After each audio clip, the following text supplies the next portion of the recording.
Hello, hello. Hi, sorry for being late.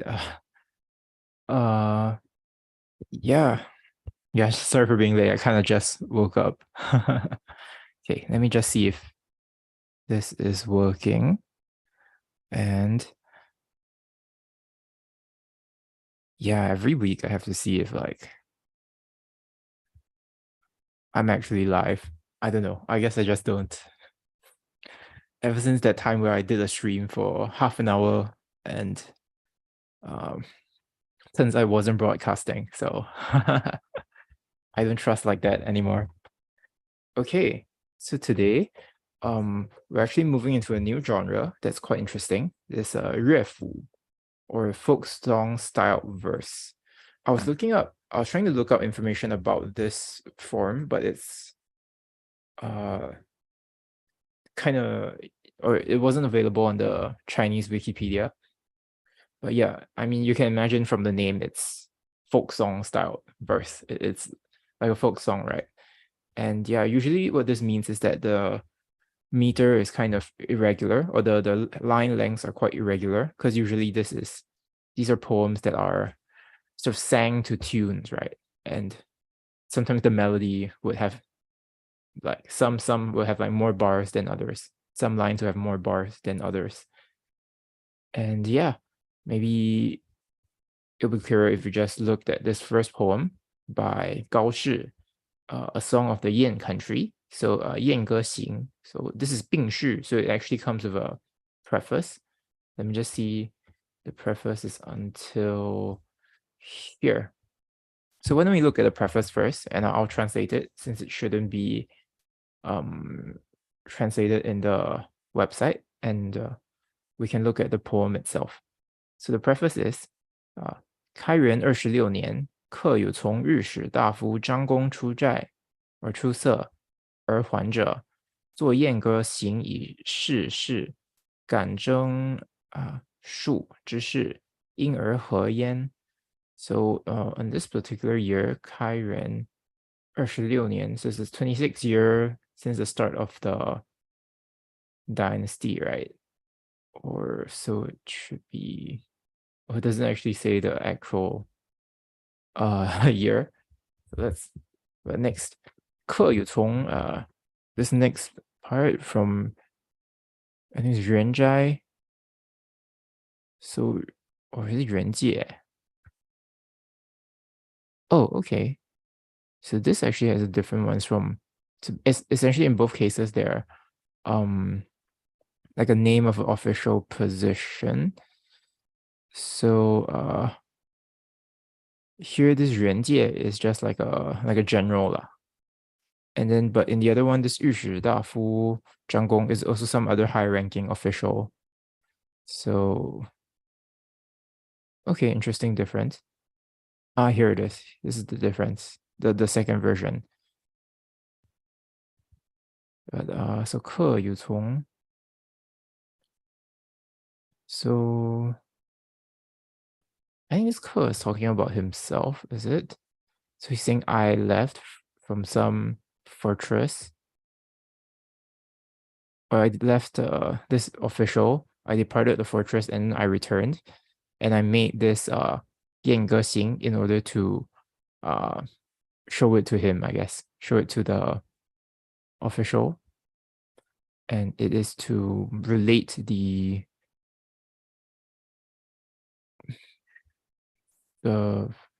yeah, just about conquest, details of conquest, and this is why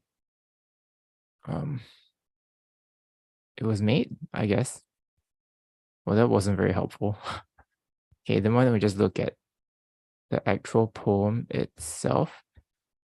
It's kind of long, but after all the 七言古诗 from the last few weeks, I think I've gotten pretty used to the long poems. So let's see. All right. 汉家燕城在东北，汉将此家被残贼。男儿本自纵横行，天子非常赐颜色。纵经法鼓下书关，下羽官经配尾夷，皆时间。校尉语书飞瀚海，单于烈火照狼山。山川萧条极边土，不计平林杂风雨。战士军前半生死，美人帐下犹歌舞。大漠穷秋色草衰，孤城落日斗兵稀。身当恩遇常轻敌，历尽关山未解围。铁衣远戍辛勤久，欲经应地别离后。少妇城南日断肠，征人蓟北空回首。边庭飘摇那可度，绝虫绝日苍茫更何有？杀气30作阵云，寒声一夜传雕斗。相看白插雪纷纷，死节从来岂顾勋？君不见沙场征战苦，至今有意李将军。So you might notice all of these are lines of 7 except this one line, which has 8 characters. So usually I would expect like a yuefu to have more.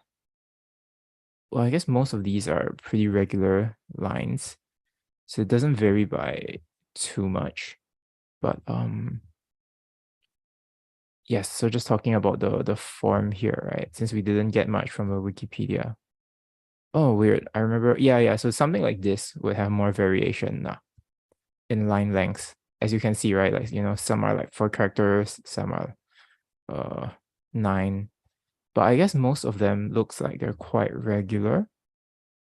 Or someone like this by Li Bai, right? It looks like Li Bai tends to have more variations in his as opposed to the rest.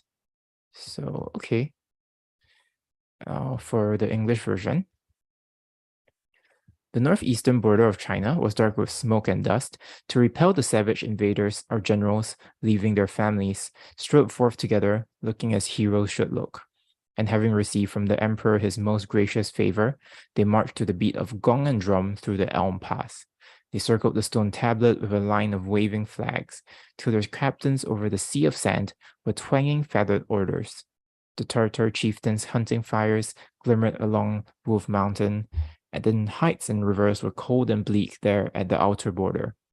But soon the barbarians' horses were plunging through wind and rain. Half of our men at the front were killed, but the other half are living. And still at the camp, beautiful girls dance for them and sing.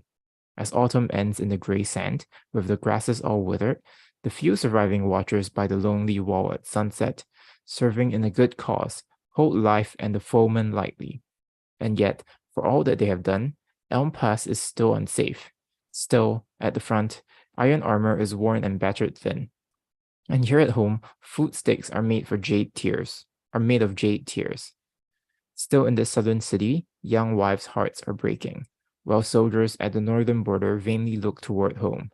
The fury of the wind cuts our man's advance in a place of death and blue void, with nothingness ahead. 3 times a day, a cloud of slaughter rises over the camp, and all night long the hour drums shake their chilly booming until white swords can be seen again, spattered with red blood. When death becomes a duty, who stops to think of fame? Yet, in speaking of the rigors of warfare on the field, on the desert, we name to this day Li, the great general who lived long ago. Okay, I think actually, now that I've read the poem, the preface makes a bit more sense.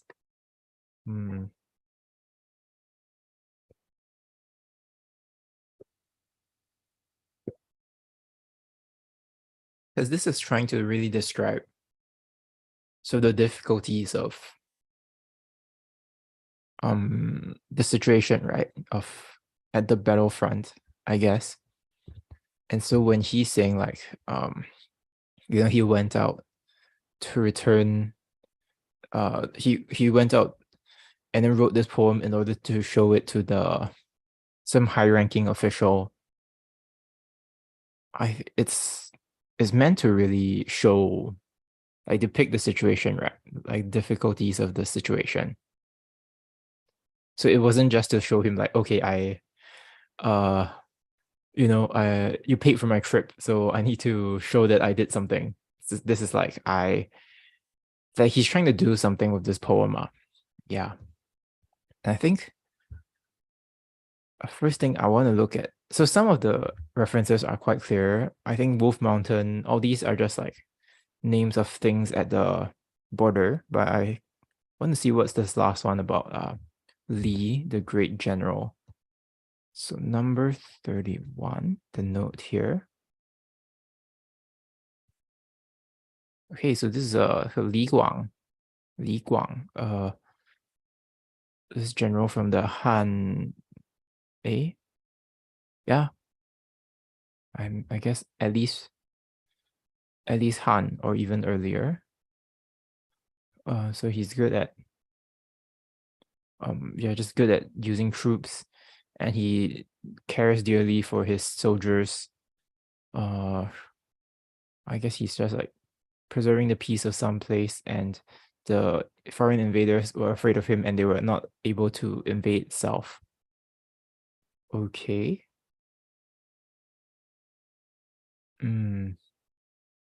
Okay. So I think this sort of makes more sense now. So it's not that,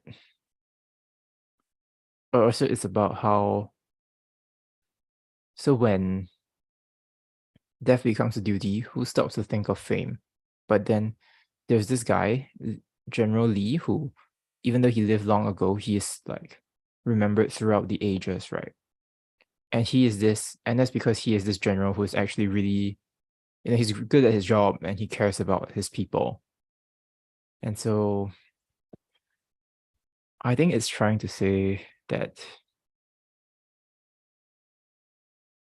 if you are a good person, you will be remembered.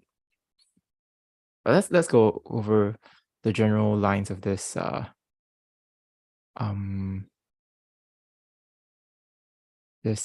poem from the start. Let's see. So first, okay, so this is just setting the situations. Yeah, border, people invading. So that's why all the people. I guess he specifies generals, right? Generals leaving their families, even though obviously all the soldiers are also leaving their families, and they look like heroes should look. And then they they go to Elm Pass, and then they burn through all these places, right? Sea of Sand and Wolf Mountain. I think this is sort of like drawn out is order to emphasize how far it is from their home. Yeah, so that's why you're like, go through Elm Pass and then pass the Stone Tablet, the Sea of Sand, and then you finally reach Wolf Mountain. Next, so heights and rivers were cold and bleak there at the outer border, but soon the barbarians' horses were plunging through wind and rain. Half of their men at the front were killed, but the other half are living. And still at the camp, beautiful girls dance for them and sing. I'm not really sure what to make of this line. Like, is this it's like a glass half full or half empty situation? Like men half killed or half living situation. Let's see what it says here.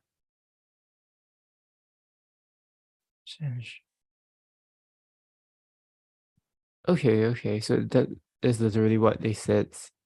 So half were killed, half are living. I'm not sure. What about the beautiful girls though? That's weird. Like there has to be some sense of contrast here, right?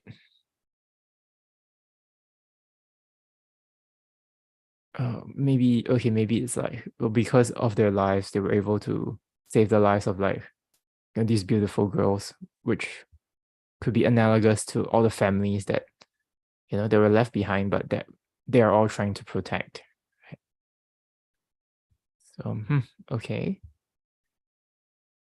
Then, as autumn ends in the grey sands, with the grasses all withered, the few surviving, watchers by the lonely wall at sunset, serving in a good cause, hold life and the foeman lightly. Interesting. Yeah, interesting to say that. Well, it's kind of strange, right? It's like if you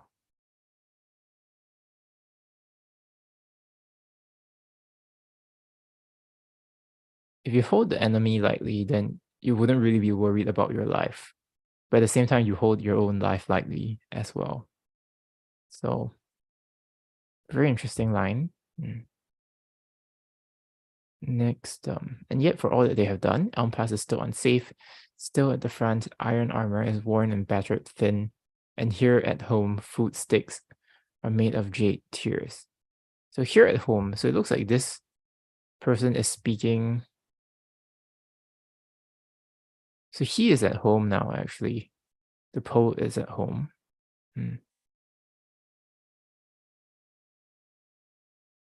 Right? Food sticks are made of jade tears.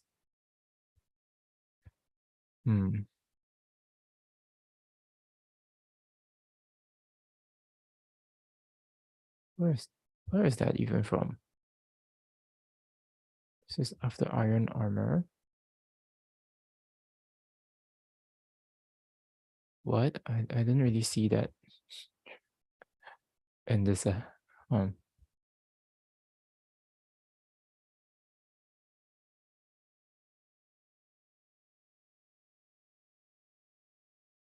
Okay, I think it is true that they're crying a lot, but I'm not sure where the food sticks is coming from, because that brings into the dimension of like they're starving, right? Which I don't think is in this poem. I'm probably they're starving, but at least it wasn't explicitly said. Yeah. Right. Okay. So still in this southern city, young wives' hearts are breaking, while soldiers at the northern border vainly look toward home. So now I'm getting a clearer picture. It's like the poet was at the border, I guess, and then he went to home, or he went to like the places where the families are, and then he is describing the sort of the situation there. I think he's sort of saying like, well, you have all these sacrifices, but yet, it's still unsafe, but we still have to do it. I think essentially not a very motivational speech, but maybe a more realistic one. Yeah. You see, next. Soldiers at the northern border vainly look toward home, and the fury of the wind cuts our men's advance in a place of death and blue void with nothingness ahead. 3 times a day, a cloud of slaughter rises over the camp, and all night long, the hour drums shake their chilly booming. Wow. Until white swords can be seen again, spattered with red blood. I don't know, isn't this like super depressing? It's like, well, you've done all these things, and then half of you are dead, and you haven't accomplished what you set out to do, and your family is still very troubled.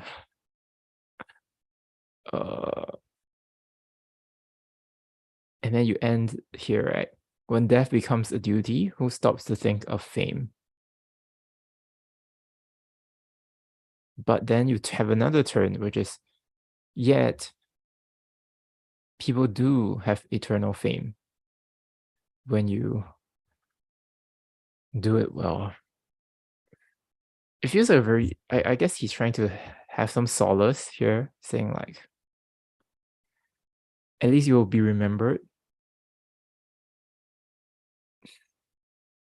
I don't know what he's trying to do. It seems like not very motivational for sure.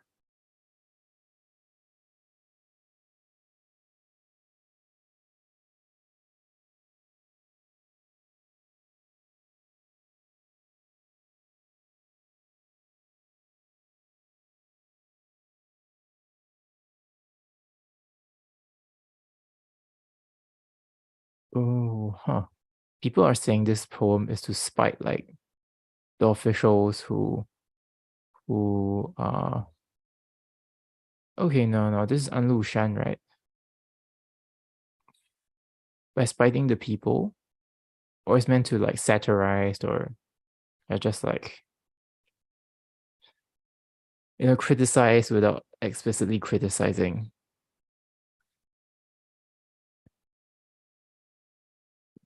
But this An Lu Shan is the enemy, right? So why? No. An Lu Shan is the general. So I guess this is pre-rebellion, is it? So he's making fun of, or he's criticizing the general, and by comparing them to the General Lee, maybe. I don't know. Very what? I don't get it.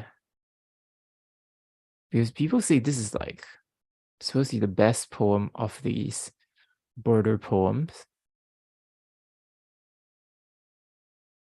But what's the point?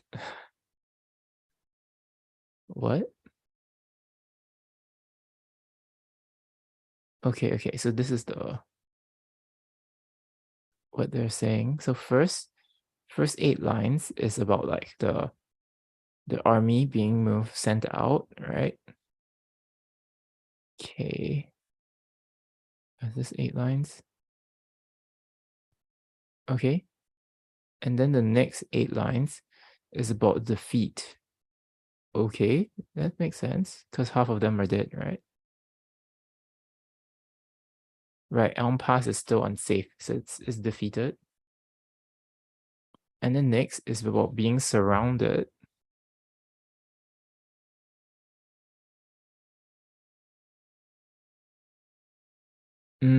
Okay, so is that why iron armor is worn and battered thin?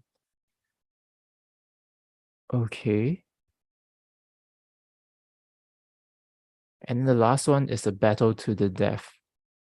No way. What?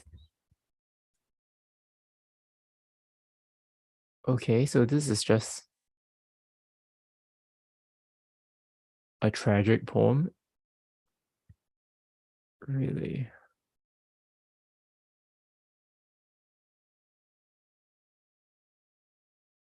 Hmm. Hmm. So I guess when it says when death becomes a duty, it's quite like he's talking about like at the moment of like being killed. Oh no.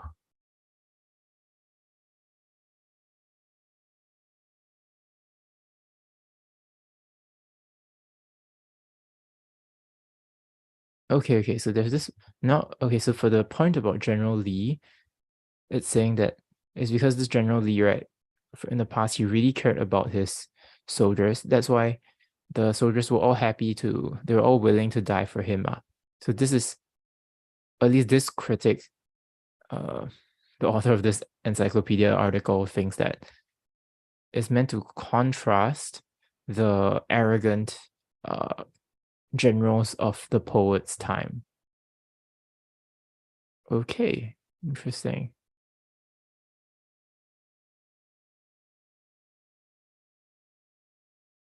Oh, that's really sad though. So this is just like a losing battle. Hmm. I don't know. I guess I'm just don't vibe with these war poems much, but and maybe the irony is lost on me, like his comments on the generals. But hmm, let's see.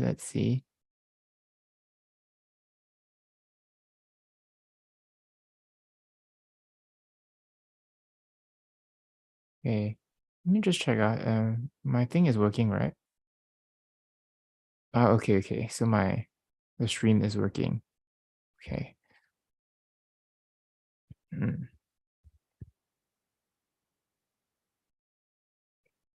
Hmm. Let's look through these famous critics' comments.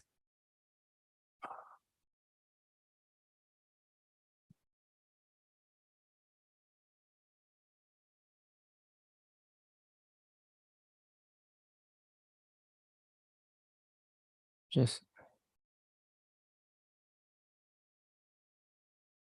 say it's very sad. 我觉得是啦，我觉得是。Okay, it says uh the words are simple, but the meaning is deep and is in the arrangement that is meant to criticize. Yeah, because I mean definitely by ending with this general Li, right? So much emphasis is put on this idea of Li or like this specific historical figure and the generals.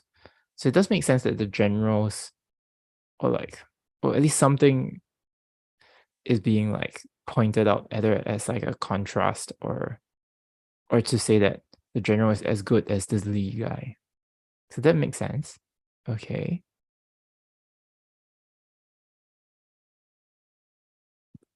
Hmm.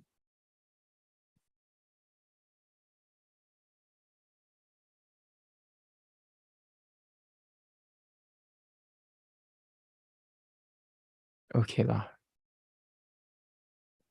I think that's about it from me. For this part, I don't feel very. Not sure I have much else to say for this. So why don't we try move on to the next one? And if anyone has any comments, please just put it in the chat. So next we have this by Li Qi, an old war song.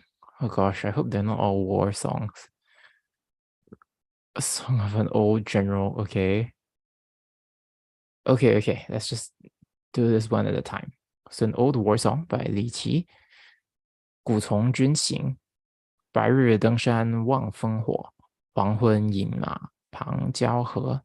行人刁斗风沙暗，公主琵琶幽怨多。野云万里无城郭，雨雪纷纷连大漠。不厌哀鸣夜夜飞，忽而眼泪双双落。闻道日门犹被遮，应将性命逐轻车。年年战鼓埋荒外，风见葡萄入汉家。Through the bright day up the mountain, we scan the sky for a war torch. At yellow dusk, we water our horses in the boundary river. And when the throb of watch drums hangs in the sandy wind, we hear the guitar of the Chinese princess telling her endless woe. 3,000 miles without a town, nothing but camps, till the heavy sky joins the white desert in snow. With their plaintive calls, barbarian wild geese fly from night to night, and children of the Tartars have many tears to shed. But we hear that the Jade Pass is still under siege, and soon we stake our lives upon our light war chariots. Every year we bury in the desert bones unnumbered, yet we only watch for grapevines coming into China. This sounds like a very unhappy poem, like this last part, right? It's like we sacrifice so much, but for what? I'm not sure is it really so bad? What does it mean that there's only grapes? Like you only trade to maintain the trade of grapes, is it?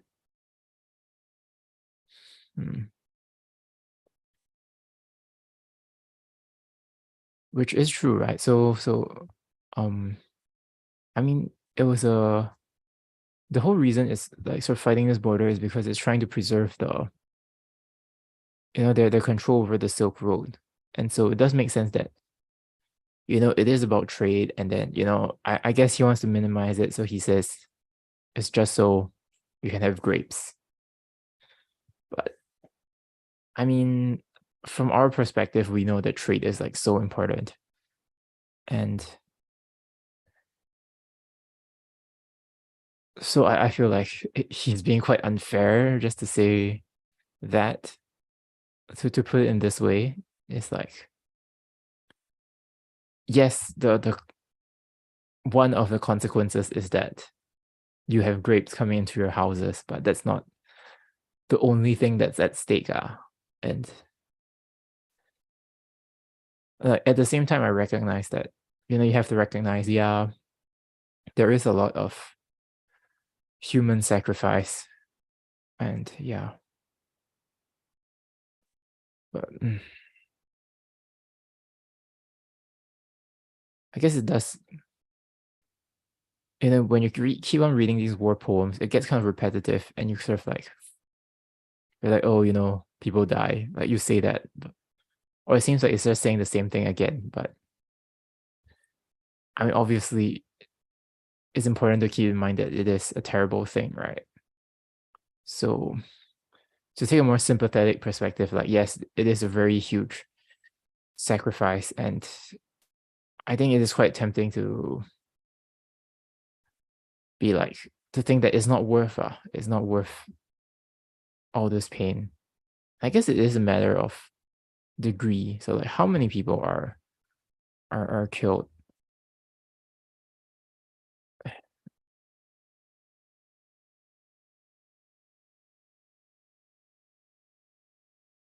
So there's 490,000 soldiers and 80,000 horses.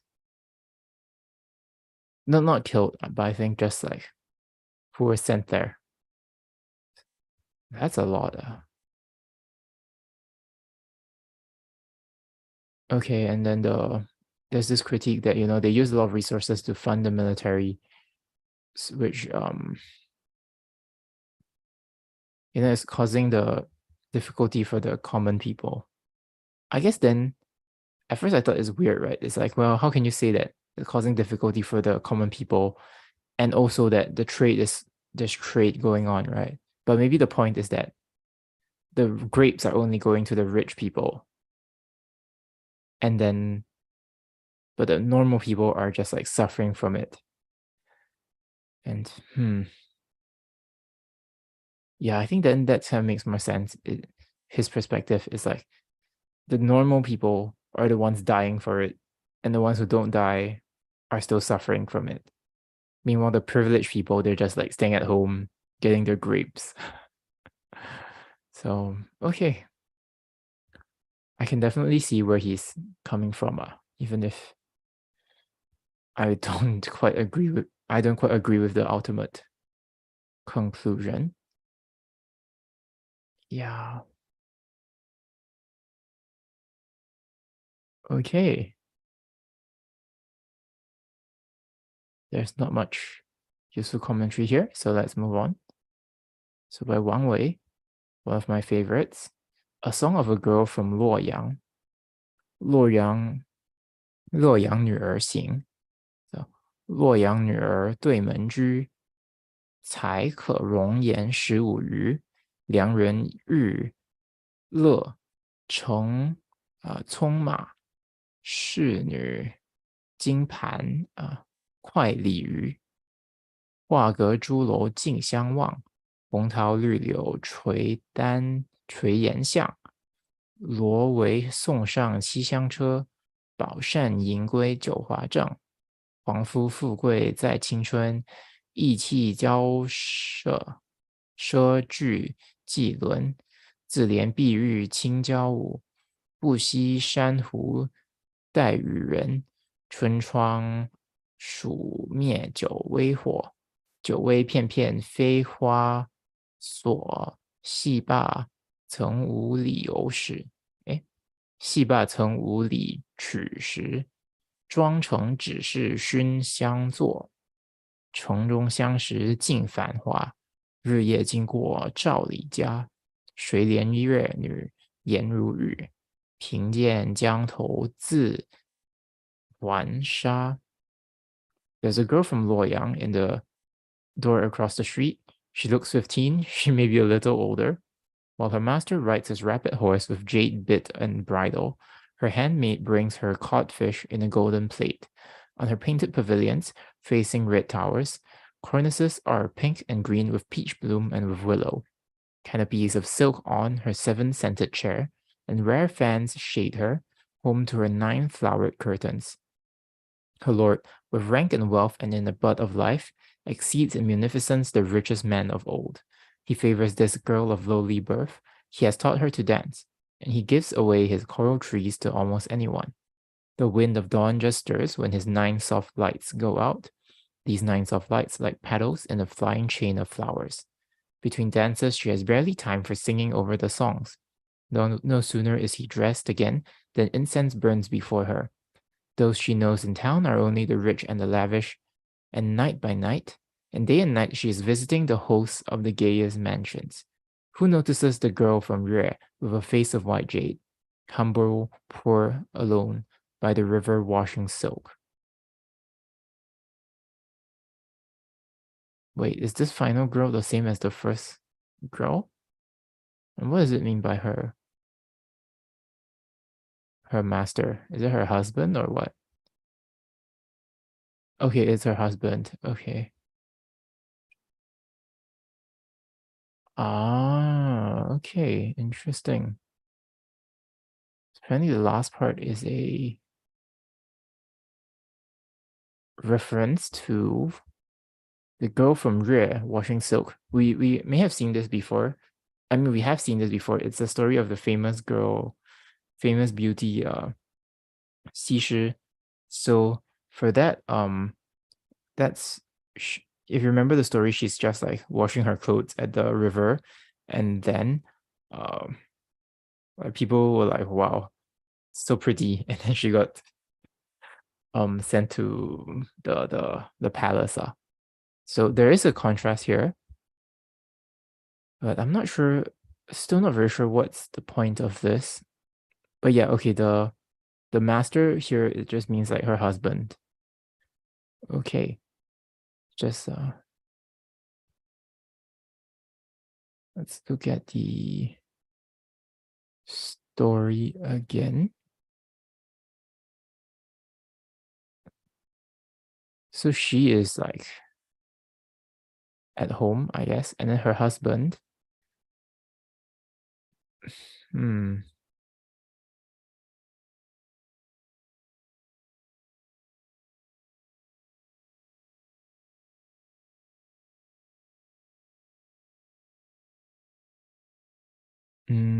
Okay, okay. So this is about decadence, I guess. So it's not like the girl is being neglected, right? Because she's like she has like this fancy fish on a golden plate and like very nice plate, like place at home, canopies of silk, rare fence shade here her, and all this is very luxurious, right? It exceeds in munificence the richest man of old. And here apparently this girl is of lowly birth. So that's interesting.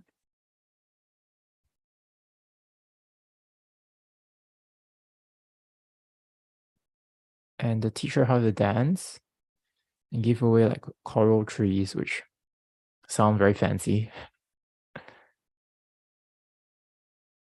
And yeah, just very luxurious and a very luxurious lifestyle. But I'm not sure why this guy's hating on them, man. Like, sure. I guess unless it's very like unequal, like he's spending so much and the people are suffering, then sure. I think that makes more sense. But I don't really understand the critique here of the last part.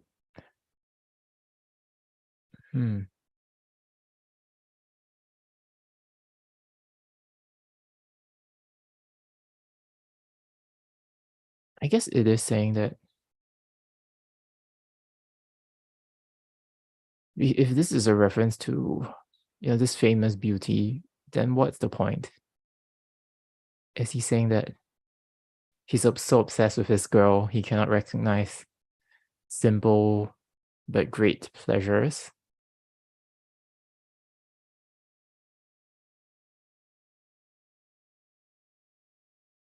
I don't think it works though. He seems like he's just saying like, well, you love your wife so much, like, why don't you notice like other hot girls who are poor? It's like, what? What is that a relevant point? But maybe that he's trying to make a point about poverty here. It's like, is his wife really deserving more more deserving of any of these things than like the poor people who just lead a simple life. And so maybe this is to highlight the inequality. Yeah. And if anything, if this is really the famous woman, Xi Shi, then maybe she's instead more deserving, right? But these but she is not getting what she deserves. But I think framing it in terms of beauty, it just makes me feel very weird. It's just like, well, maybe you say it's like a very good person, then maybe I'm like, okay, yeah, then she deserves that. She deserves to lead a good life, right? But if you're just like, well, but she's prettier, this girl's prettier than your wife. So like, like what? like that. I don't know. It just doesn't seem like a very. I feel like he's going for something here, but he doesn't quite land for me. Yeah. Yeah. So not my favorite poem of his. Yeah. Okay. Let's go to this next one. Song of an Old General. 老将行. So 少年15 20时，步行夺得胡马骑，射杀山中白额虎，啃树腋下黄须儿，一生转战3000里，一剑曾当100万师。汉兵奋迅如霹雳，余悸奔腾未及离。卫青不敢由天幸，李广无功袁术奇。自从弃日变衰朽，世事切磋成白首。昔时飞剑无全目，今日垂杨生作肘。路旁石脉故火瓜，门前雪种先生柳。苍茫古木连琼象，寥落寒山对虚有。是令疏勒出飞泉，不似银川空19酒。嘉陵山下正如云，雨习交尺日夕闻。结使三河暮年少，诏书武道出将军，士服铁衣如雪色。辽持宝剑动心文，愿得燕弓射大将。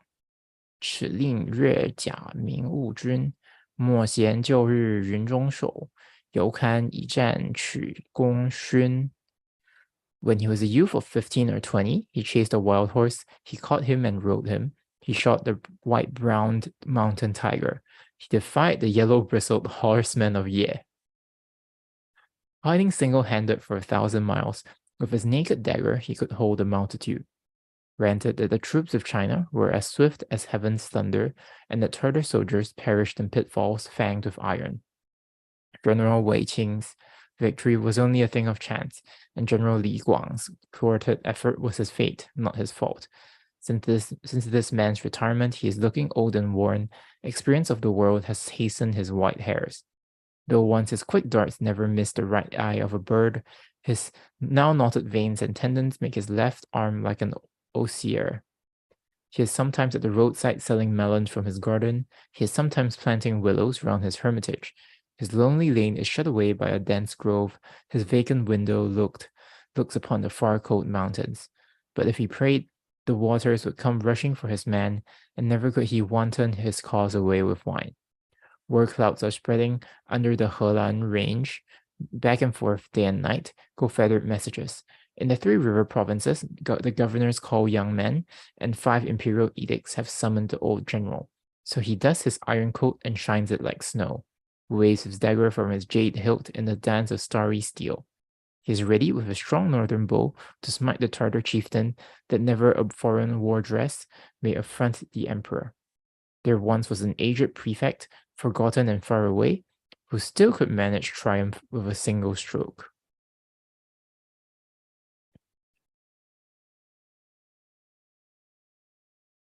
Really? Is this a real person?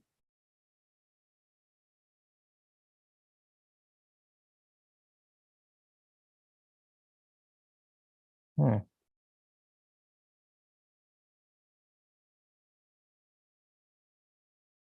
I mean, I find it quite doubtful. Like, if you're really old, your left arm is like messed up. Can you really just go and win the war for them? Sounds quite implausible, right?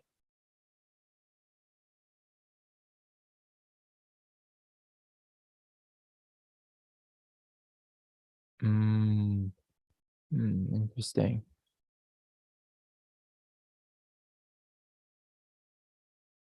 Okay, but then if you remember this General Li Guang, right? This is like the exemplary general like throughout history, even from the first poem. So I guess he is making an analogy here where he's saying like, well, if someone like Li Guang, he could still screw up. It's not really his fault, is it? It's just you can't win all the time. And then he also makes another one, which is Wei Qing, right? Whereas Wei Qing, uh, so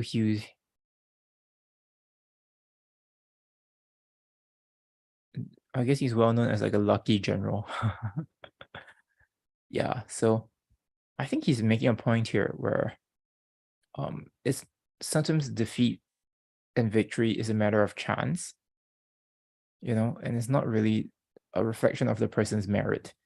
And because of that, he thinks that, well, this horseman, this like general, I'm guessing he's sort of like in this like bad situation because he screwed up. But then the poet is saying like, well, it's not really his fault, is it? But it's because of that, because of the decision to sort of like, I guess it's like to fire him, then now he is instead sort of past his prime. He once his quick dart never missed the right eye of a bird, now knotted veins and tendons make his left arm look like a osier.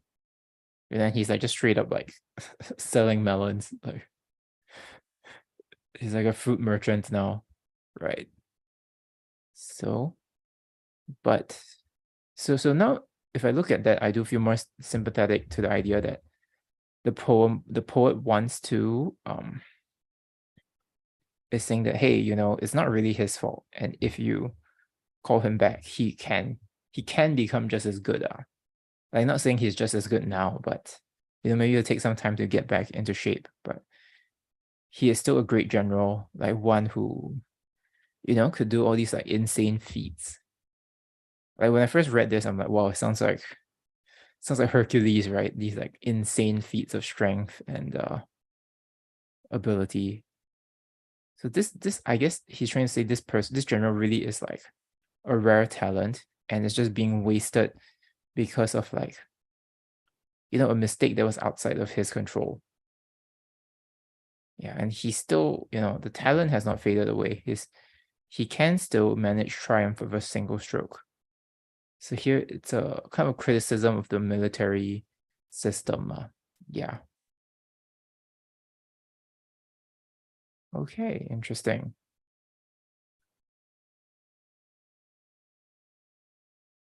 Hmm. If we're looking at famous critics,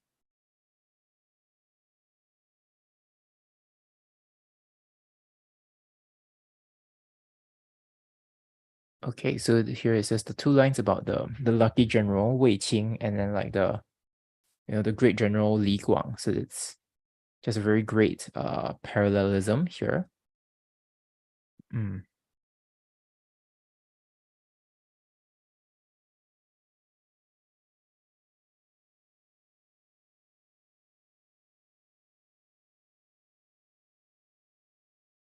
This comment is starting from his youth, and then it writes or casually maybe, and it's the meaning is like a painting. Yeah.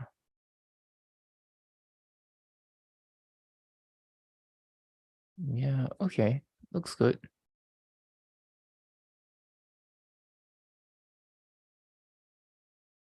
So let's move on to this. Maybe let's close the other tabs first. So now we have another, okay, A Song of Beach Blossom River by Wang Wei again. Let me just get some water. And let's see if any comments here.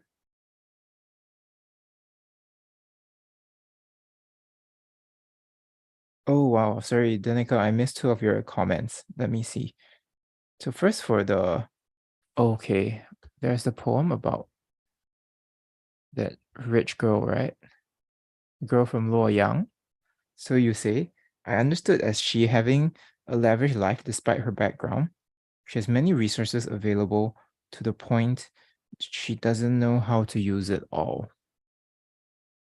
Interesting, interesting.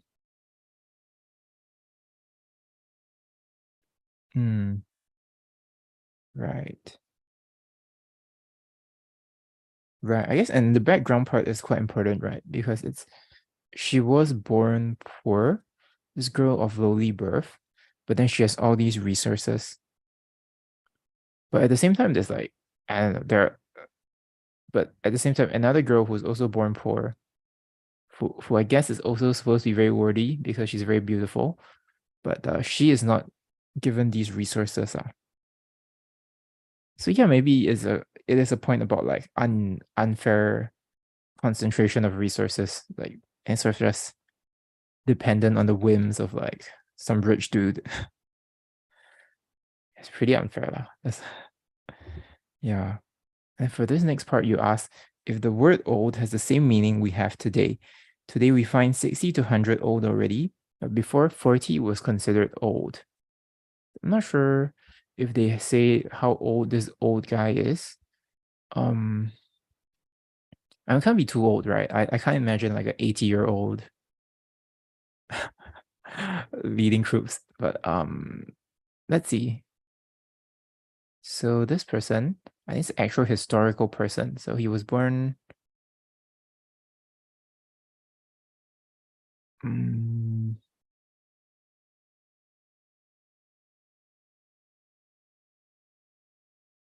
737. So, oh, they don't have his birth date, but it doesn't seem to be that old because it was written in 737, but then 3 years prior, just 2 or 3 years prior, it's like he was still serving in a few official positions. So I imagine he would be closer to like 40, which, yeah, 40 does sound about right. And I guess it's not just, and more than, and because maybe but that's not old for our time, right? But I guess if you say like a 40-year-old general today, that's also pretty young. So maybe like 50-year-old. Generals retired at like 50, right? Around that time. So yeah.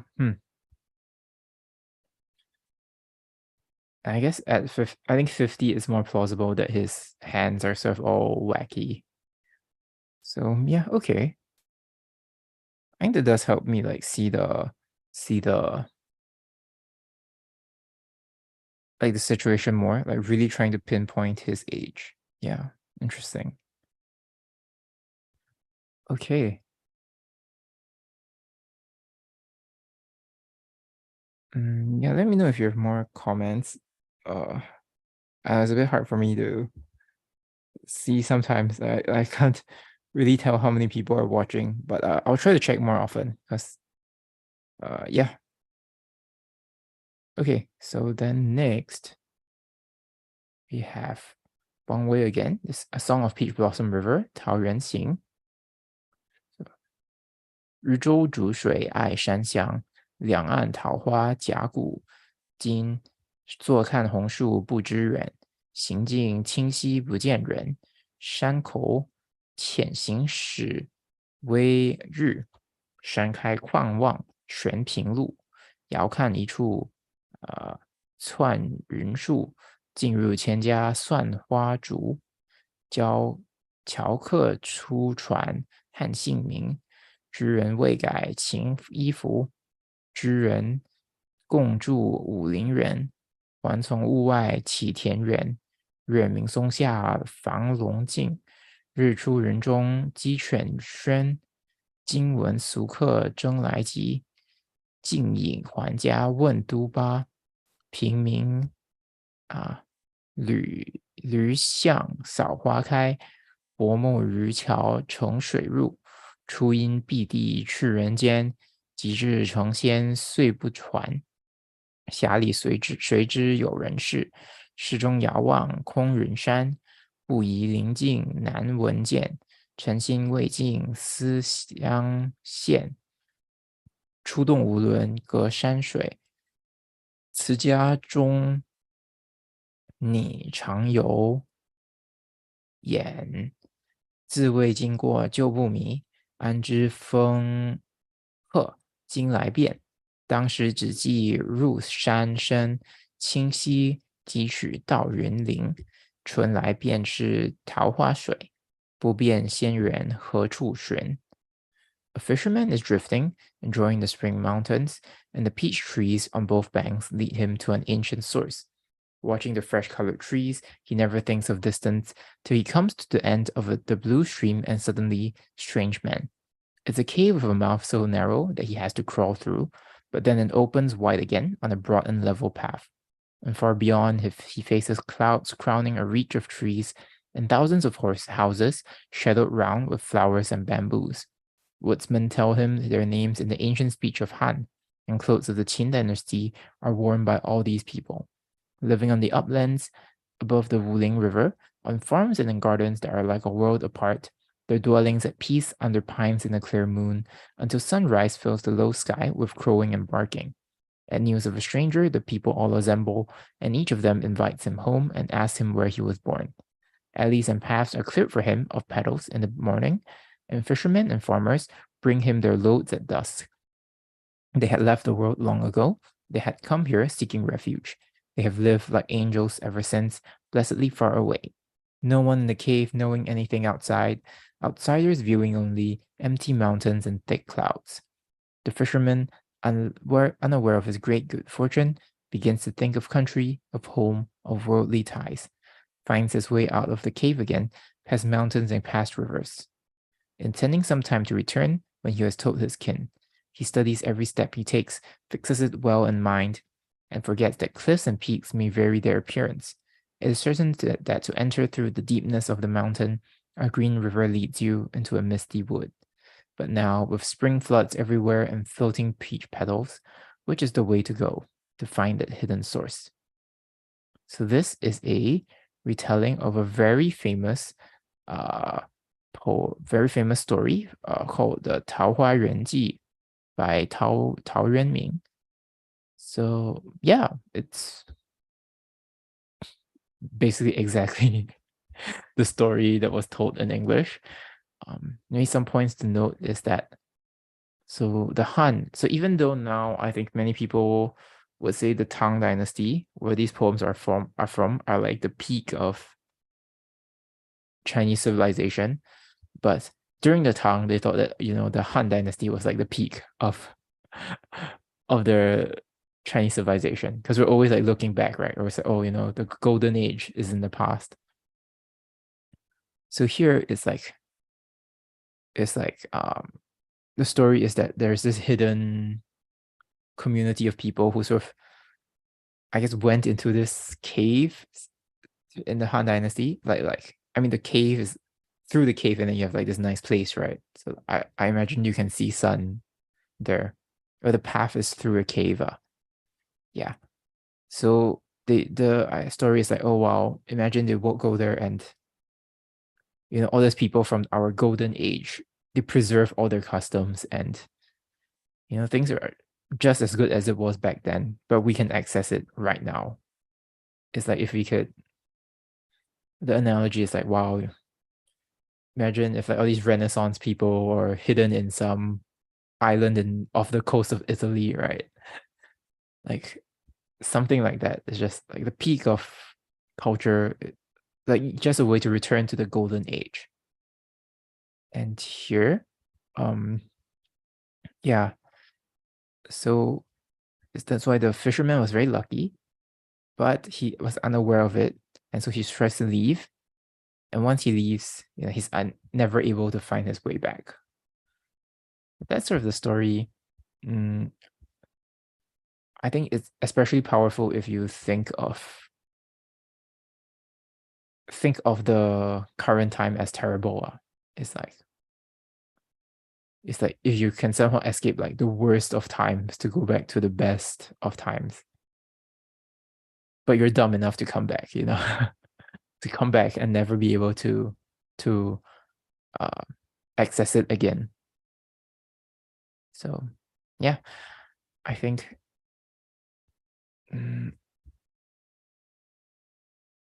it's a good story. I don't think there's much to, or the analysis will have to be about the story rather than the poem. Yeah, because this is, I guess would have been interesting if we could compare this to the original story, but I don't think we have the time for that today.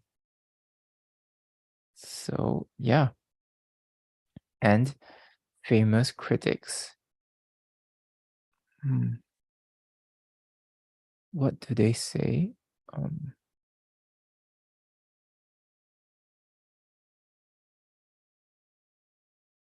So apparently there are quite a few retellings of this story in poetry. So Wang Wei is one of them, right?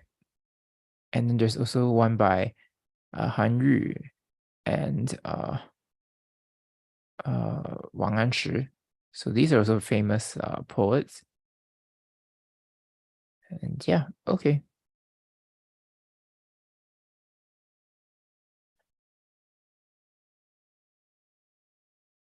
Yeah, it's a good poem. The story is great, and I think it's quite cool that he told it in verse. And yeah. Okay, let's move on to the next one. Hard Roads and Shu by Li Bai again. So here, I kind of like this because I like poems with more. I mean, if it's a long poem like this, like a folk song style verse, I think it's more fun when there's more like difference in rhythms through the difference in line lengths. So if I don't butcher the reading for this, you should have a sense of the variations. Yeah, so let's give it a go. So 一日系，微乎高哉！蜀道之南，南而上青天。蚕丛及鱼凫，开国何茫然！尔来48000岁，时与琴瑟通人烟。西当太白有鸟道，可以横绝峨眉岭。地崩山摧壮士死，然后天梯石栈方沟连。上有六龙回日之高飘。下有冲波逆折之回川，黄鹤之飞上不得，人恼日度愁攀援，青泥河盘盘，百步九折，银岩峦，门参丽景，仰斜溪，以手扶应作长叹，问君西游何时还？畏途谗言不可攀。但见悲鸟号古木，雄飞辞绕林间。又闻子规啼，夜月愁空山。蜀道之南，南于上青天。使人听此凋朱颜。连峰去天不盈尺，孤松倒挂已绝壁。飞湍抱不留争喧挥。冰岩转时万壑雷，其弦也如此。嗟而远道之人，吾而乎来哉？剑阁峥嵘而崔嵬，一夫当关，万夫莫开。左手获匪轻，化为狼与豺。朝避猛虎，夕避长蛇，磨牙吮血，杀人如麻。锦城虽云乐，不如早还家。蜀道之难，难于上青天。侧身西望长咨嗟。Okay, interesting. Oh, but it is high and very dangerous. Such traveling is harder than scaling the blue sky. Until two rulers of this region pushed their ways through in the misty ages. 48,000 years had passed, with nobody arriving across the Qin border. And the great white mountain, westward, still has only a bird's path up to the summit of Emei Peak, which was broken once by an earthquake, and there were brave men lost, just finishing the stone rungs of their ladder toward heaven. High as on a tall flag, 6 dragons drive the sun, while the river far below lashes its twisted course. Such height would be hard going for even a yellow crane, so pity the poor monkeys who have only paws to use. The mountain of green clay is formed of many circles. Each 100 steps, we have to turn 9 turns among its mound. Panting, we brush Orion and pass the well star. Then, holding our chests with our hands and sinking to the ground with a groan, we wonder if this westward trail will never have an end.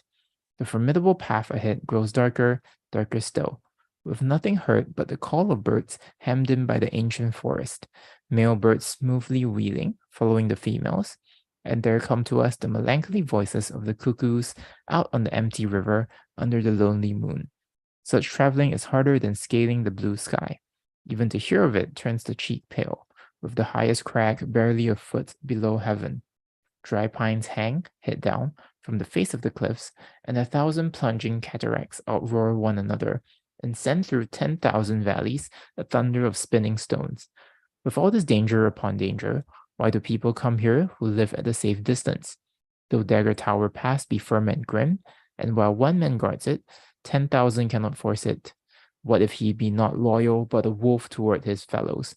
There are ravenous tigers to fear in the day, and venomous reptiles in the night, with their teeth and their fangs ready to cut people down like hemp. Though the city of silk be delectable, I would rather turn home quickly. Such traveling is harder than scaling the blue sky. But I still face westward with a dreary moan.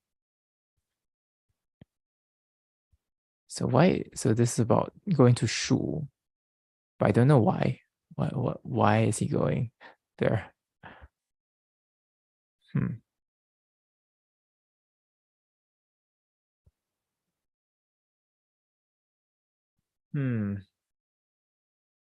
Is he from Shu?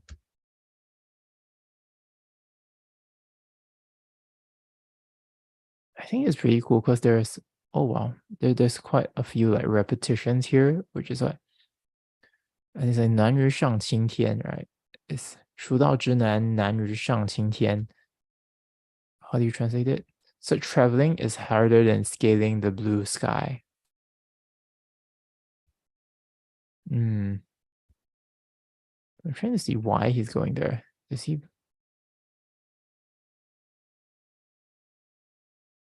Okay, so there are 4 different theories. One is to fear like to escape assassination, or second, it's to go back to the capital. 3 is to covertly criticize the local officials. Or 4, it's just that the road is very iconic. Okay, so the first theories on why this poem was written now. So not why he's going to. I guess only two of them were really about him going to Shu. Yeah. Okay.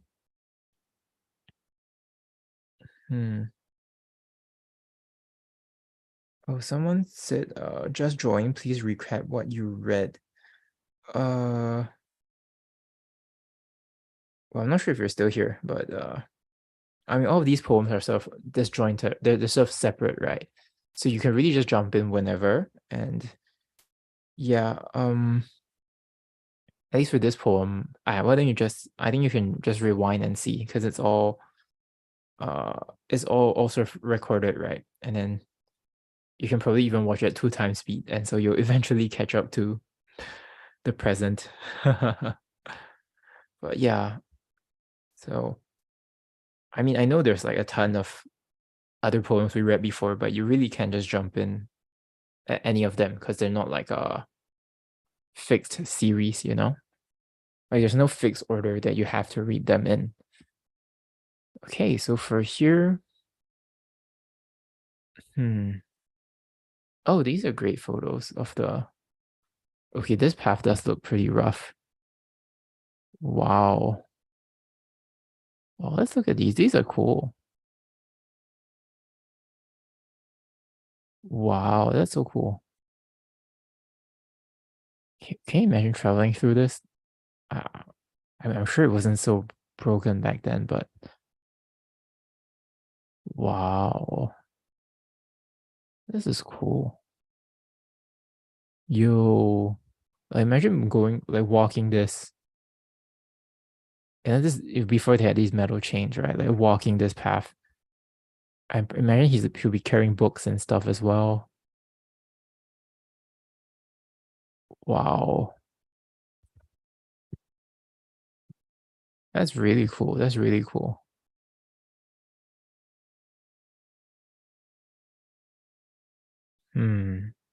So it is really hard, but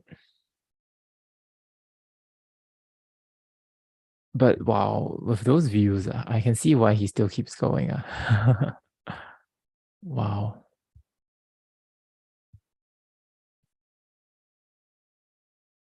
Maybe let's look at the poem again, and we see that there are four possible interpretations, right? So there was also political interpretation, and I think that's where parts like this comes in, right? Like, while one man guards it, 10,000 cannot force it. What if he be not loyal, but a wolf toward his fellows? So I'm kind of curious how that fits with the rest. First, it's really talking about I guess most of this is the landscape, right? And it's like, oh wow, it's really tough, man, this travel. And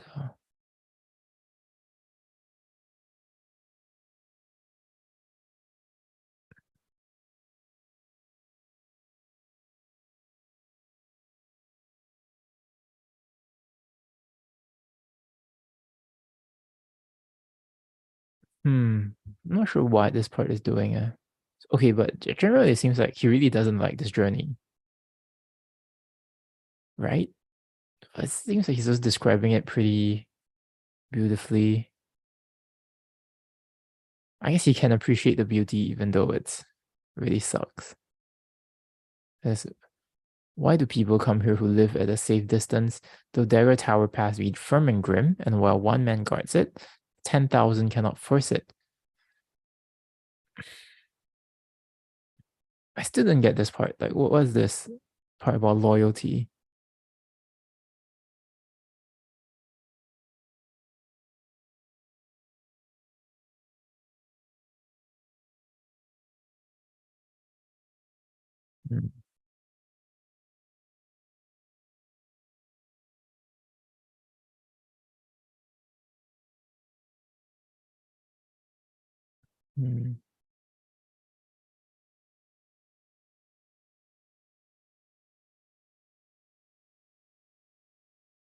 Hmm. Okay, okay. So I think the point here is that because the the terrain is so difficult. It's very easy to defend. And that's why if even if the ruler of this place is corrupt or wants to rebel, it'll be very easy for him to really just turn against the state, the empire. And so that's why there's this question of like, what if he's not loyal, but a wolf toward his fellows? I guess that's kind of why like he has to go, right? Maybe it's like, even though it's terrible, like, I want to just stay at home, but it's important to be there. I mean, I'm not sure if he thinks he's going to his presence will I don't know, stop like evil rebels. Or maybe that's at least one reason why like good people have to go to this really difficult place. Yeah.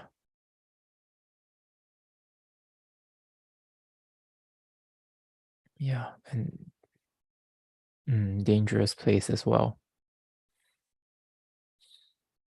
Weird. It seems like he's saying like he has to go out of some sense of duty, but it's just not very clear what the duty is.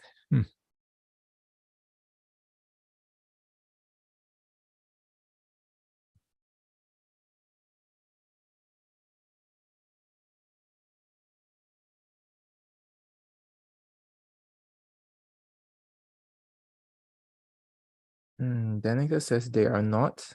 It's a courage test. Yeah, I guess it could be a test of that.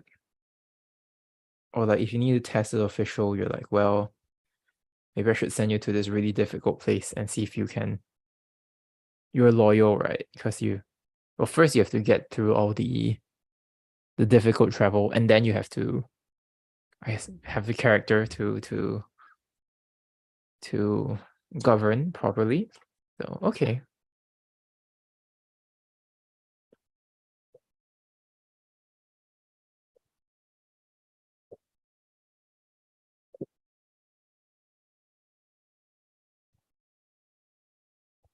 Hmm. So I'm looking at like famous critics now. Hmm. Hmm. Well, I mean, you can tell people like it because there's a lot of a lot of comments.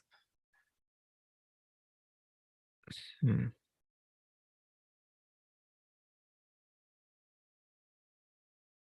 So there's a lot of people. No, that's not right. Sorry, that's for another poem.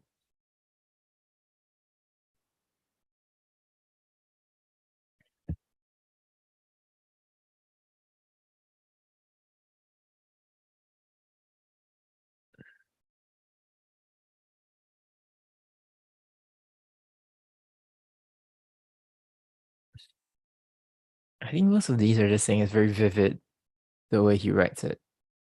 And yeah, that's very interesting. So this is like a mixture of like fantasy and reality. Interesting. Sounds very like magical realism, right? Hmm. I guess that's kind of a good way to put it. It's like when where you're so tired from traveling, it's like things are kind of like a haze. And there is a sense of unreality even as you're walking. So I think maybe that's, and especially when the landscapes like look like where's the calligraphy? Eh? And when the landscapes look like this, it's like both out of this world. It really is out of this world, right? So beautiful. Wow. Yeah. Where would you say are the fantastical parts? Oh yeah, I mean like six dragons drive the sun. Clearly not what's going on in real life. So yeah, that's a really good point. Hmm.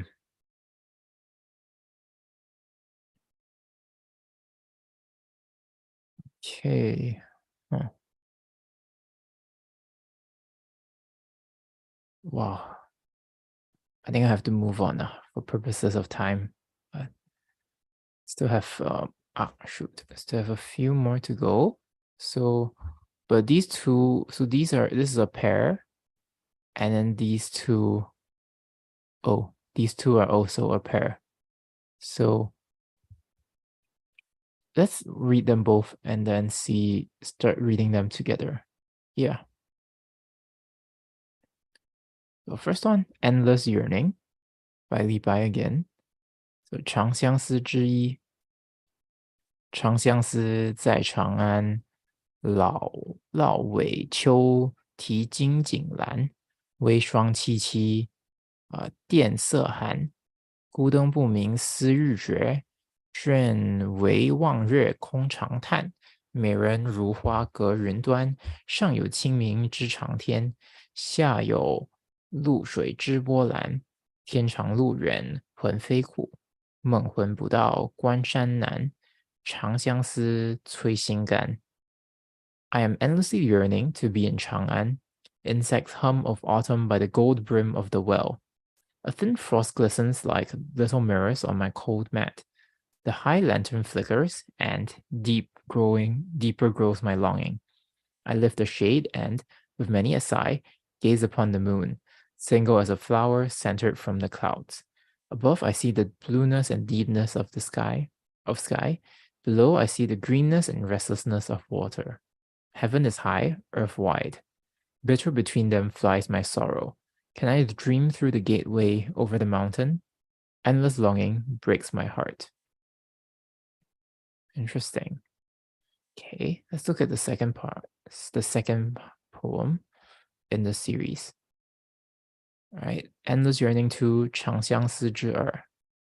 日色已尽花含烟，月明日宿愁不眠。照色初停凤凰柱，孰情日奏鸳鸯旋？此去有意无人传，愿随春风寄燕然。忆君迢迢隔青天，昔日横波目，京城流泪泉。不幸妾长断，归来看取明镜前。The sun has set, and the mist is in the flowers, and the moon grows very white, and people sad and sleepless. A chao harp has just been laid mute on its phoenix holder, and a shu lute begins to sound its mandarin duck strings. Since nobody can bear to you the burden of my song, would that it might follow the spring wind to Yanran Mountain. I think of you far away, beyond the blue sky, and my eyes that once were sparkling are now a well of tears. Oh, if ever you should doubt this aching of my heart, here in my bright mirror, come back and look at me. I wonder who he's thinking of. Is this meant to be from his perspective? Okay, so this poems were written after he was sort of forced out of the capital, Chang'an. So you can see why it sees this one just begins, I'm endlessly yearning to be in Chang'an. And then apparently this is not from his own perspective. It's sort of from written from a female perspective. The first one is more of it's like the longing between a couple. And the second one is about a woman who really misses her family who is abroad in at the border, serving in the military. So there are about longing and yearning, but sort of first is more romantic and second is more familial. So let's see this one.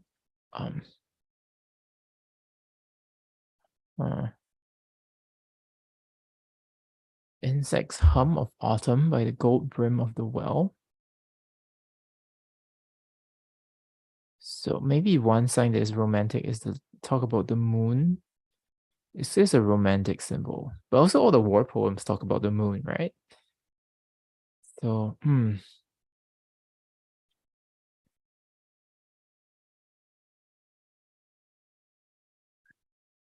not sure where they. I guess maybe the mirrors show that it's more of a feminine perspective here.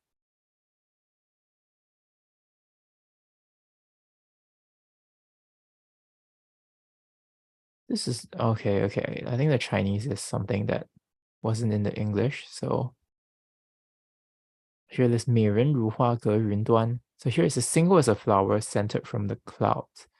But literally it's like a beautiful, usually it's like a beautiful woman, like a flower separated by, I guess, the gulf of clouds. So I think this is a big, I mean, yeah, I think this is a really clear sign that this is a feminine perspective here. Yeah, so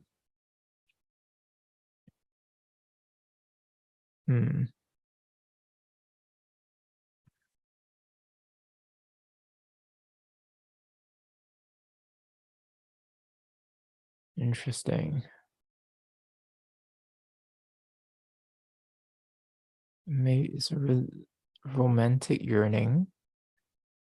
I'm not sure why this has to be romantic rather than familial. For me, just the last part is just it's a bit more intense. I don't think you'd say this for your dad or something, because here, even though this is a breaks my heart, this is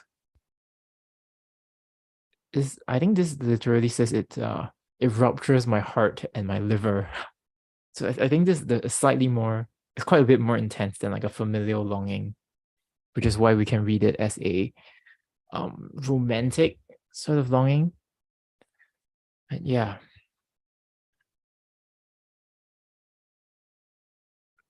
not sure if this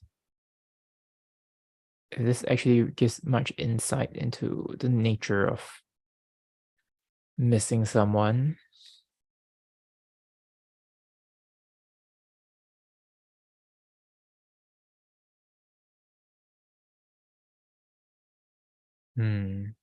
But yeah, I guess there is just a rumination on distance here. You know, you look at the sky and how big it is, and see the water. You're like, wow, the earth is so vast. Heaven is high, earth wide, and can my desires, can my soul travel through it, and can my thoughts reach you? So yeah, I I generally like these kinds of poems more. So yeah, that worked for me. Yeah. So for the second one, I think from this you can tell it's like a fancy, like this not coming from like a poor person, right? They're not gonna be able to afford like a child harp on a phoenix holder. I think it's just a holder with a painting of a phoenix. And, the strings of a mandarin lute, shoe lute, and a mandarin duck strings, whatever that means. Maybe it's like the tune is like called Mandarin Duck or something. Yeah. Okay, I think this one is also a romantic one, I'd say. Because if she calls herself Qie, you know, yeah, personally, I would read this as more romantic as well instead of familial. Because you call yourself Qie, right? Like, yeah, concubine, like, I wouldn't, I don't know, it just seems more appropriate as a romantic thing. Yeah.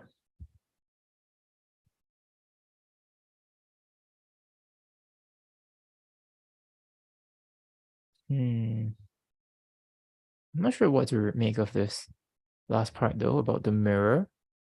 Like, what's the deal with that? Again, yeah, I do agree.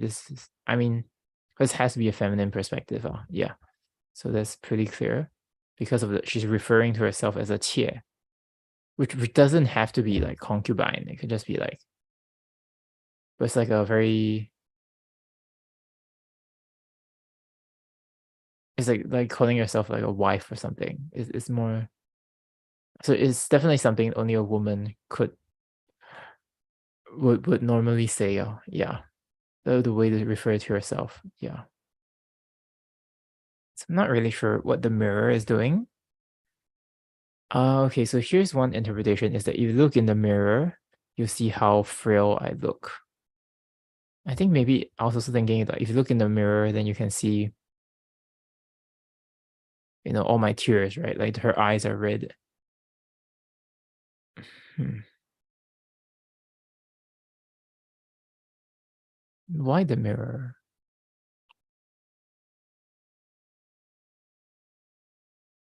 Hmm.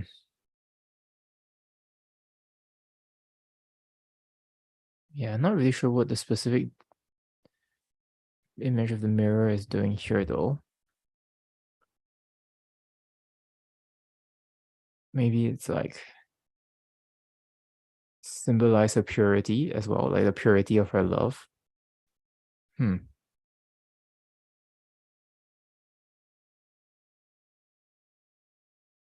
Oh wow, quite a few comments. Okay, so first, Haudren says if you're from Indonesia and you love my videos so much. So wow, thank you. It's yeah, I'm glad someone is watching them. So thanks so much. And then okay, Danica makes a few comments. So oh, you're also talking about a mirror. So at first you thought it was a himself. So that's what I thought as well. But yeah, it looks like it really um is a feminine speaker. And then yeah, so it's not really about depression. I can see why you would think that, but at least from the Chinese here, 相思 is like mutual longing. So definitely, yeah, honestly, I would read both these poems as romantic longing rather than familial longing, as this Wikipedia, Chinese Wikipedia says. Hmm, interesting. And you say the poems mention many elements of an environment, but never a person. So I think it's an yearning for living and liking life. Hmm. Let's see, would this be for the first one? Because you think she's endlessly yearning to be in Chang'an, right? Hmm, interesting. I think that could be part of it, but But the description here, especially just this last one of like, her longing is like going to rupture her heart and her liver. I think might be a bit too strong for just wanting to go out. Yeah. And for this one, I think the self-reference as a 切, I think that really makes it uh quite a bit stronger. Yeah, so I do think it's romantic longing. Yeah. Okay, interesting. And then Nicholas says yes. So sorry, a bit of a lag, so I'm not sure what you're saying yes to, but I'm glad you agree. Right. Okay, so this mirror. I say the mirror is often used to acknowledge the self, right? Yeah, yeah. Oh, that's the final comment. Yeah, since we're puzzling over this. Mm, yeah, I'm quite puzzled if it could be acknowledge the self. So I guess if the mirror is used to acknowledge the self, it's in the same way the lover can acknowledge her. Okay, that makes sense. That makes sense to me. Interesting. Let me know if you have any more comments. I'll just be like checking the uh thing now. So you said concubines were alone for long periods of time, right? Well, but this one, I think maybe that's more for like imperial concubines. Uh, I mean, this one it just seems like a normal couple. So even though she calls herself a concubine, I think it's closer to just like um, just like a normal couple. It's not really a concubine here. Yeah, it's just like mm, it's just like a way to say like, oh, I'm your lover, but also like in like a humble way. So it doesn't necessarily imply that she is not like the main wife, I guess, or not like the main lover. Yeah. So, but yeah, I guess the question is why isn't that person, why isn't the lover here, right? Hmm. Yeah, that is a good question. Maybe like a business trip. This guy looks quite rich, so that could be quite possible. I guess this is from to Yanran Mountain. Maybe that's a clue of why the person is not there. Hmm. And Danica says romantic longing it is then. Okay. And yeah, by the way, there's quite a bit of lag, so sorry if you're hearing my comments like 1 minute after you type it. Okay. Where is this Yanran Mountain?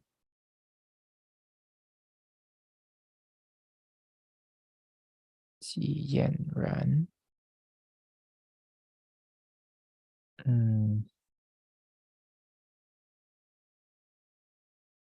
Nothing. Okay, it's just okay.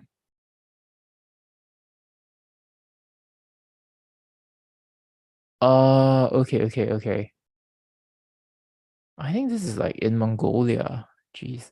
So yeah, maybe the boy is in like the military.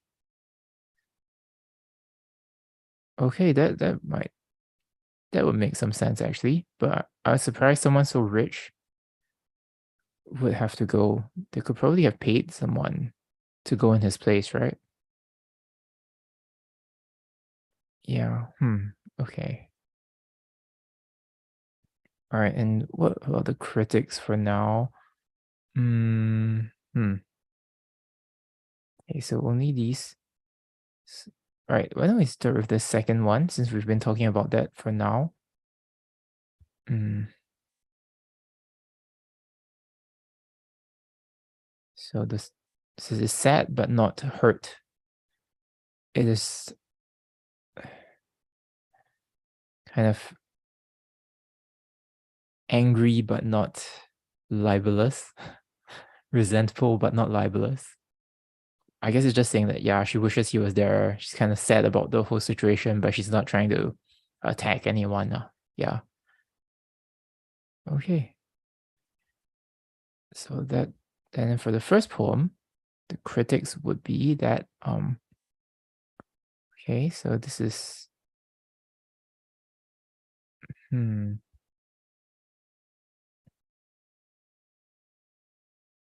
this is something similar. It's like, yeah, it's resentful, but not libelous. Yeah, not attacking anyone. Okay, and here is, right, I was expecting this sort of interpretation. This is the political interpretation. So usually these poets, they'll compare themselves if the emperor is like the husband or the boyfriend. And then it's like, oh, the emperor is my boyfriend.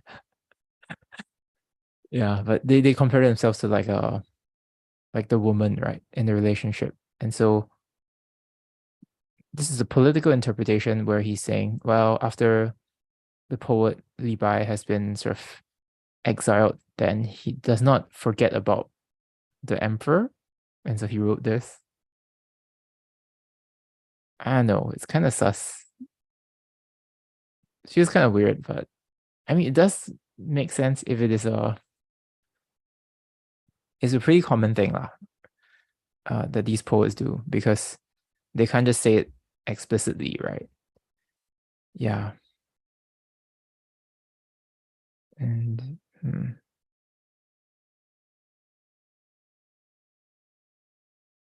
Okay. Oh, wow, everyone keeps using this phrase. 悲而不伤，任而不排. So yeah, sad but not hurt. Hurtful, resentful but not libelous. Yeah. Okay, I guess it's a pretty good phrase to describe like most of these like heartbreak poems.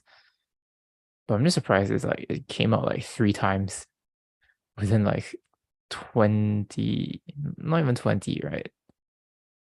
9 comments came out like 3 times.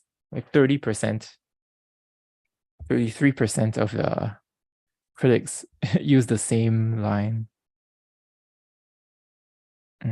Okay. All right. Maybe let's move on to, oh, so where is this mountain? Huh.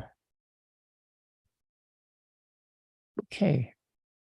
That seemed kind of like borderish. So yeah, I do think the boyfriend was, or husband was sent to, was part of the military. Yeah. Okay, and now we have the last 2 poems of the day. They're also in a pair, and it's about how traveling is tough. Which it is, which it is. So why don't I read them both and we'll see how it goes. So here is The Hard Road, 行路难之一。金樽清酒斗十千，日盘珍羞值万钱。停杯投箸不能食，拔剑四顾心茫然。日渡黄河冰塞川，江登太行许暗天。突复乘舟梦日边。行路难，行路难，多羁路，今安在？长风破浪会有时，直挂云帆济沧海。Pure wine costs for the golden cup 10,000 coppers a flagon, and a jade plate of dainty food calls for 1,000,000 coins. I fling aside my food sticks and cup. I cannot eat nor drink. I pull out my daggers. I peer 4 ways in vain. I will cross the yellow river, but ice chokes the ferry. I will climb the Taihang mountains, but the sky is blind with snow. I would sit and poise a fishing pole, lazy by a brook, but I suddenly dream of riding a boat, sailing for the sun.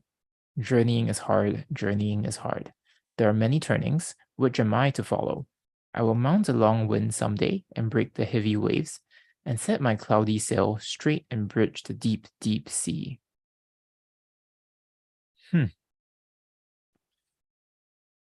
Okay, quite curious what the second one would be. Okay, it looks rather different actually. Let's give it a try. So hard is the way of the world too. They kind of mix and match the translations here, the titles here. So 行路难之二 it says 大道如青天，我独不得出。逐长安舍中儿，赤鸡白狗赌离离。弹剑作歌奏鼓声，夜居王门不称情。淮阴市井笑韩信，汉朝公卿寄贾生。君不见昔时燕家重，郭为庸会折节无闲情，无闲猜。聚心乐，亦感恩分。疏肝剖胆笑英才。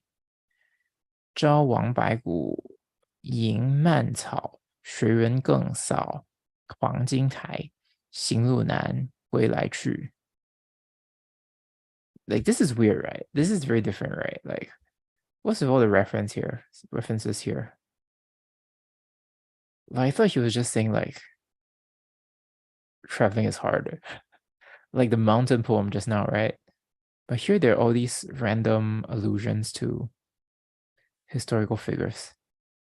So I think we have to really look at these.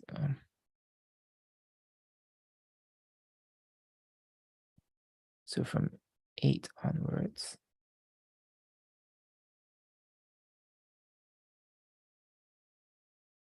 So this is Zhou person.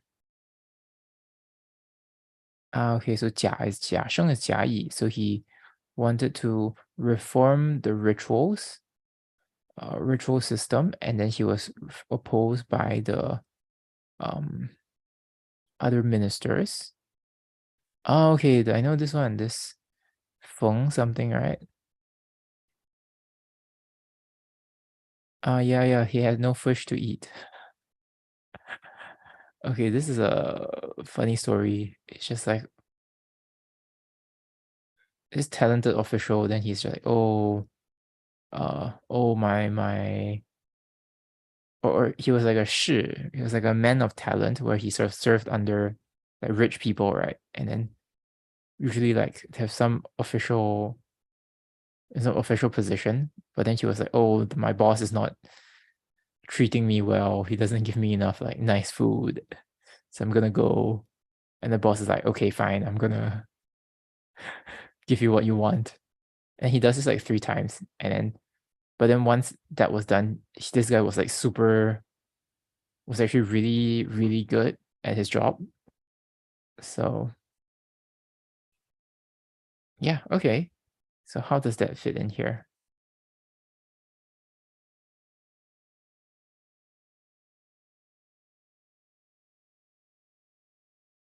Ooh, interesting.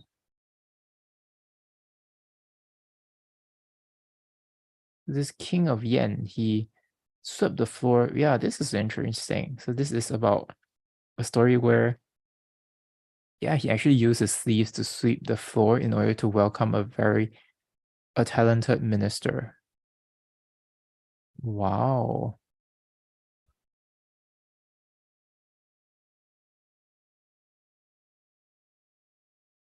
So this, okay, I think we should start with this poem first. But the whole point, it looks like the point of this poem is that these talented ministers, they deserve like respect and yeah, that they just deserve to be treated well. Yet so all these I guess these are examples of ministers who are not treated well,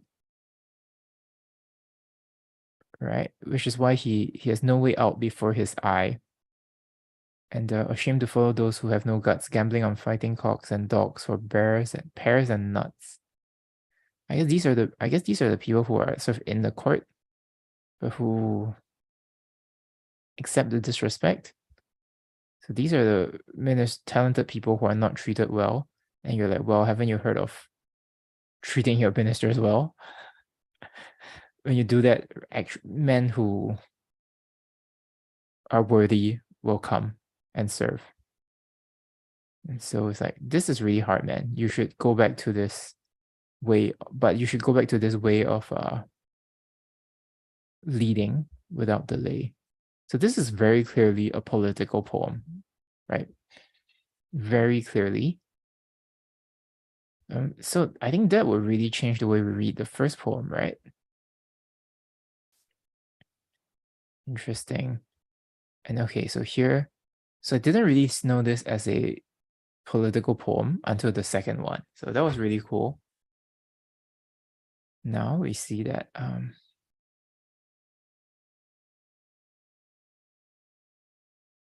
it says journeying is hard. Journeying is hard. I think this is more like life is hard. The journey of life is hard. And that's why he's like, where there are many turnings, which am I to follow? Really interesting.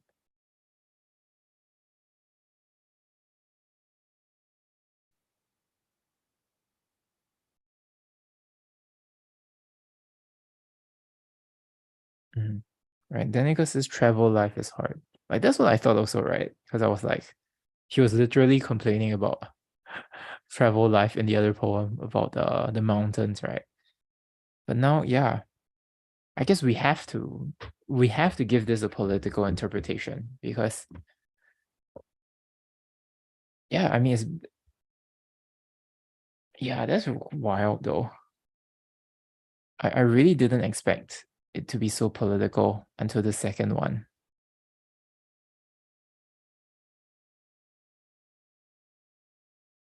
Hmm.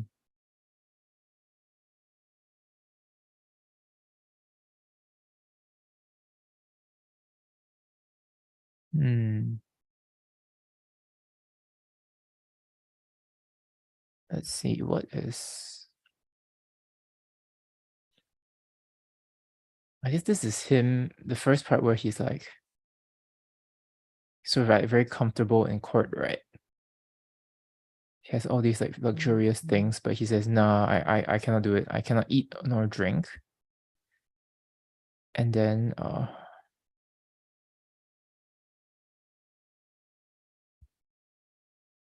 he's just really... he pulls out his dagger. I'm not sure what this is. Like, is he... sounds kind of intense, but so he's pondering like different ways to escape, right? The Yellow River or Taihang Mountains, or just like fish, or I don't know, riding a boat. But he says journeying is hard, journeying is hard. So life is hard, right? Life is hard. There are many paths I can take. So what am I to follow? And then he finally decides. Right. Actually, I like that this is like setting up the problem, and then he's like really like lamenting the fact, and then finally he's like, okay, the conclusion is here. I think the quite nice way to separate by using the line lengths. So in the end, he like comes to the conclusion. He says, "I will mount the long wind someday and break the heavy waves, and set my cloudy sail straight and bridge the deep, deep sea." I think this is kind of a decision to leave. Yeah, just leave the court and sort of follow what is right. I'm not sure what the metaphors of like the sea is doing here though. Like I think honestly, if you just read this on its own, you're like, just like, oh, this guy loves to travel, man. Like he thinks it's hard, but he still likes it. So this would be a good wanderlust poem, I guess. But but we really are forced into the political interpretation now. Yeah, given the second one. So I'm generally quite reluctant to take all these political readings, but yeah, can't escape from this lah. Yeah. Okay, I'm not sure. Maybe the famous critics will have some help us understand the idea of the like what is the conclusion he comes to.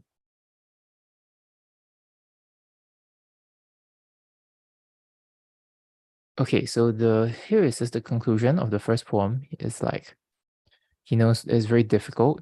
He fears its difficulty, but he still decides to go.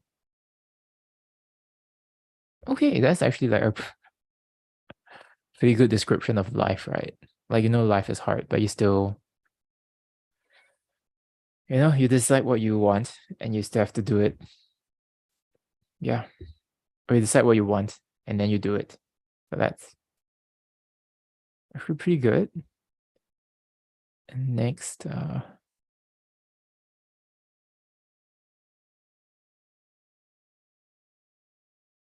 and I guess that is a metaphor for how his life will be very difficult away from the comfort of serving in the court. But he has his integrity, so he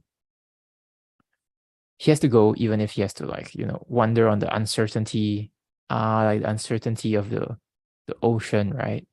So I think the ocean is a metaphor for like the circumstances of life and uncertainty. Okay, that makes sense. And then now for the second one, just about treating your ministers well. Well, I guess nothing much to say. It's like pretty explicit. So yeah, not many useful comments here as well. Okay then, so I guess that's it for today. I'm quite curious if we'll read. Oh, we're actually reading part 3 next week. Damn, I should have included that. Well, I guess we'll do a quick recap of the first 2 poems next week and then finally read this last one. So I think even just skimming this, like, clearly very political. You have all these like names, right? Historical figures. And yeah, Danica has a comment. So both poems mention bad public behaviors. The first, he tells about yielding a weapon around. The second about other people doing something bad too. Maybe the commentary is something about rebellion. Interesting. Well, I think the first one, let's see, the first one, swinging the sword around. Yeah, I thought that was super weird as well. But he has to be at home, right? When he's doing this. I don't know. Yeah, but I also found this very puzzling. Like, why bring that out? Or is this just like a sign of how like, just like he's so like so much internal turmoil that he will go to such very extreme reactions? The second one about people doing something bad. I think here it's about, oh, you mean this one, right? Gambling on fighting cocks and dogs for pears and nuts.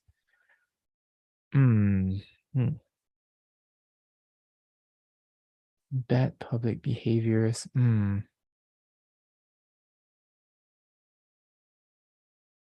That is interesting. Maybe then it's like a symbol of like the decay in morality because of a bad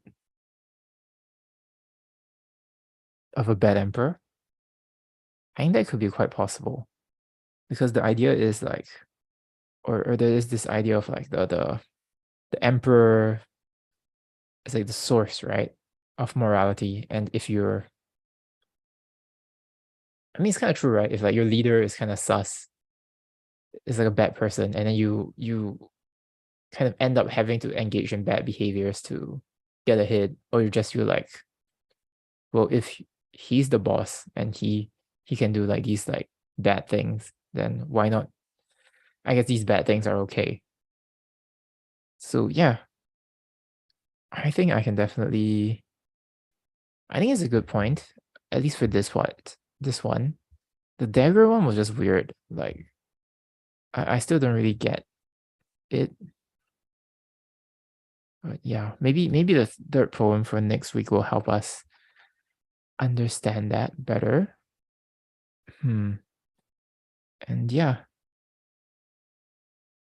I think in that case, why don't we just chat a bit before we end it in case you have a few more comments. Here it is. Okay. Or more like condoning the idea of disruption for progress. I'm not sure about that though. I think what he's doing here is more of like what was the stuff that Gandhi did? It's like passive resistance, right? Because so at least for the dagger, if this was in front of other people, I'll be like, yo, what's going on? But I do think this is just like he's sort of alone. And yeah.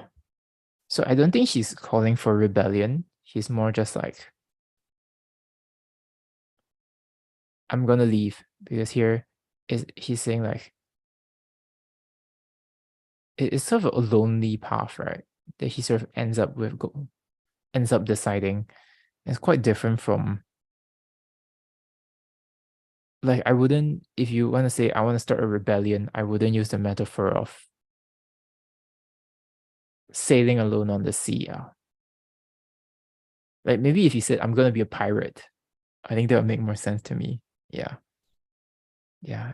And okay, you say it's hard to pinpoint the meaning without more context. Yeah, I definitely agree. Especially this first one. It's like, very, very vague. Maybe let's see if there's more context here.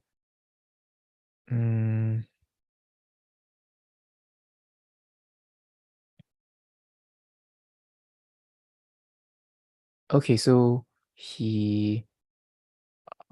so one comment from the article is that they are all very tightly connected and cannot be separated. I guess I should have read the third one as well. So here, the poet, he was like recruited into the capital on like I think the Imperial Academy. And so the poet, right, originally he's very like enthusiastic and he wants to serve like these famous ministers, right? But actually, once he entered the capital, he was not valued by the emperor Tang Xuanzong, and actually, due to some spiteful ministers, they actually like just like bad mouthed him and sidelined him, so he doesn't have a lot of political power. And in just 2 years, he was given money. I mean, basically, he was like given like a severance package, right? He was like fired and like uh but they gave him some like severance pay. And then yeah, he sort of like had to leave. So I think mm, that's really, does that help? I think that gives me more context onto who is he describing when he says this? Those who have no guts, right? And sort of like fighting these like petty battles, yeah, these petty pursuits. So these presumably are the ministers who sort of backstabbed him. Yeah.